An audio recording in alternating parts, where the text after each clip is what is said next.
6.0 injector replacement. 1 and 3.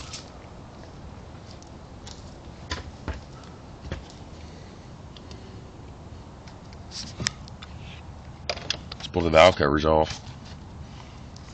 Disconnect this deal. I don't know what the hell that is. Disconnect that deal and bolts. Pull these bad boys out. Boom. You get to that. And then, yeah. Pretty damn simple.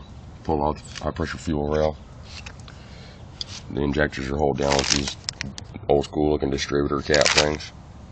Or distributor hold down, you know, like the old days. And that holds down the injector. Injector plugs into these deals. There. They go through the head like that. Boom. You're done, dude. Alright, there you go. 6.0 injector done.